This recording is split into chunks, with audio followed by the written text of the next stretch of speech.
at nagpupugay. Taglay ko rin ang pag-asang naway maging matagumpay. Pati pa lang sa bigasang, kung tawagay balagtasan.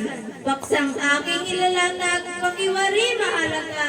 Pagkat nasasangkot dito'y bayan nating sinisinta. Sa pagpunlad nitong bayan, puhunan ay ano baga. Ang sipag ba o talino, alin ang mas mahalaga? Kaya't inyong nakantiwa ay muling nag-aanyaya ng dalawang mabibigkas na mahusay at kilala. Ang hiling ko'y salubungin ng palakpak ang dalawa. Balik nilang iharap ay suriin at magpasya. Kapag bayay maunlad, ang pagko'y pinagpupol sa gobyerno at mga tao, sama-sama at tulong-tulong. Kung ang lahat ay tinatamad, bayan natin, ano ngayon? Wala nang ang pagbabago, kabuhayay, urong sulong.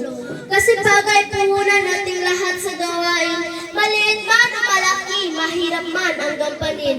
Kung ang ating kasipagang itatabit magmamaliw, maunlad na Pilipinas, di natin masasalapit.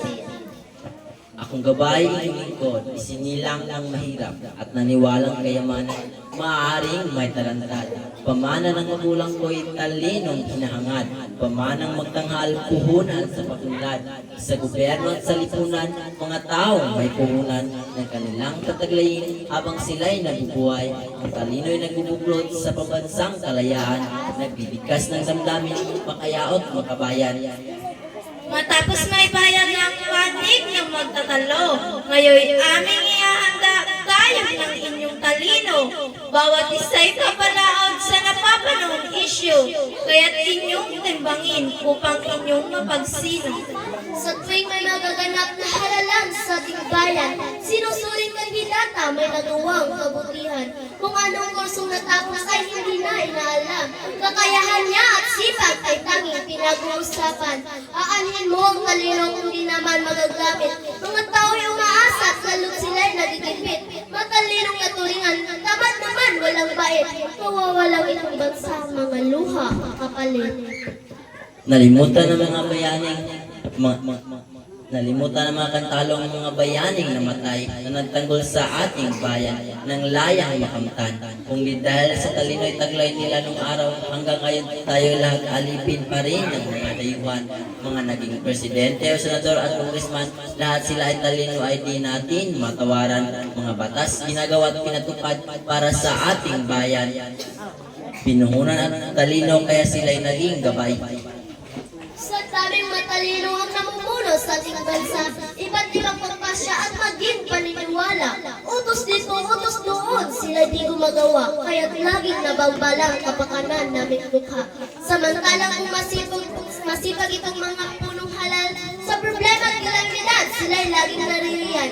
Hindi na sila tawagin kung saan sapagkat tulong lamang ay kambal ng kasipagan. Tila yata nalimutan nitong aking katunggali sa pagtulong talino ang gamit palagi. Pag mayroong kalimidad, manulukoy ng riyan lagi. Kahit anong mahalaga, talino'y ipinagbinyi.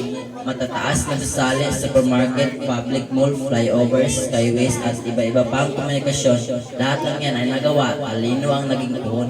Kahit ang bayan ay maunlad, ang biyaya ay tuloy-tuloy. Sipag ang kailangan! Talino ang puhunan.